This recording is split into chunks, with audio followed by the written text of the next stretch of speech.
Hello, my name's Paul Dodgshon. I'm a business broker with Business Partnership. Welcome to Small Biz Expert. Today I want to talk about how you actually shop for a business for sale. And we're not talking in that sense just retail. This should be any business you're looking to acquire.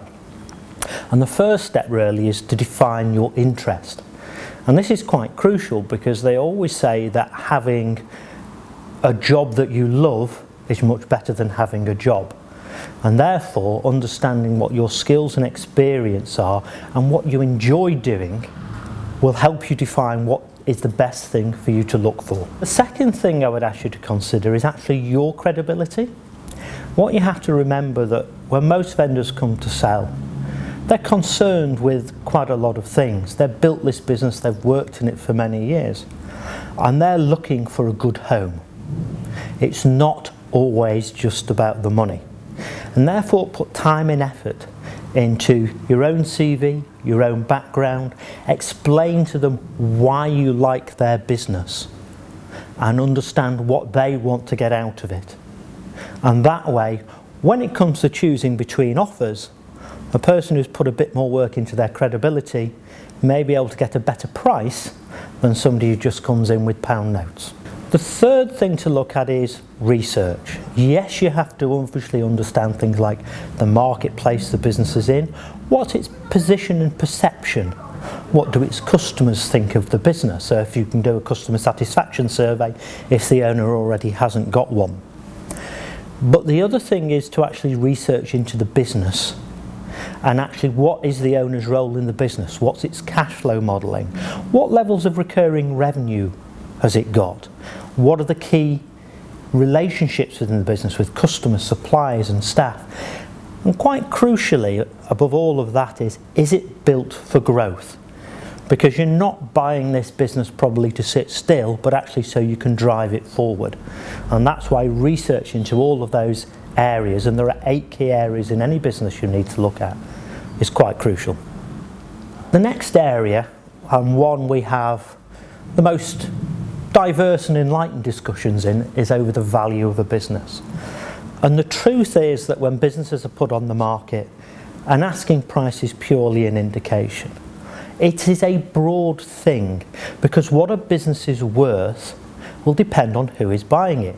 So a business to a trade buyer may be worth totally different to somebody who comes from the outside as an investor. There may be strategic regions for a purchase which may mean that some buyers will pay more than others. So actually the only way you can approach value is to sit down and work out what it is worth to you.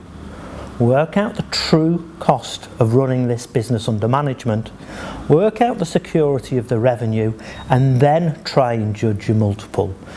So we've talked about how you've built the relationship with the potential vendor, you've understood their goals and concerns, and you've worked out what the business is worth to you. The key bit now is to draw that all together into an offer. And the offer should cover various items, and it is important to be full and frank with all of those terms and conditions, because if there's something that you don't cover in your offer, it can cause the deal to fall over. And that's not what you want, because you're now, once you've had an offer accepted, about to get into spending serious money. So an offer should consist of the price, when you're going to pay that, what the consideration is. If you're not going to pay it on completion, is it a deferred payment, i.e. you're just borrowing money from the vendor? Is it an earn-out, i.e. a conditional payment? And if there's conditions, explain to the vendor why, what your concerns are. He may be able to help get your head around them so that they're not such a concern, and you can perhaps change the offer at that point. But at this stage, you're saying to the vendor, I want to buy your business. Emphasise why you want to buy it again. You're still building that relationship. You want him to choose you. The last thing you should do is confirm that you have the money. Again, we see various offers come in and they're vague about funding. And the issue with that is, if I've got 2 offers, one's fully funded and I'm clear what's got to go on, and the other is a bit vague about it, we're probably going to always pick, or a vendor will always pick the one where he knows where he stands. And that's really the job of the offer, to give the vendor clarity on what you're offering, when it'll happen, and what the issues are and conditions are, so he can make a fully informed judgment.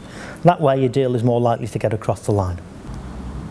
The last thing you do is actually go back and check that once you're and this is just before you have the offer agreed, is check that the business and the offer you're making still ticks the list of top 10 things that you've decided were important to you when you defined your interest.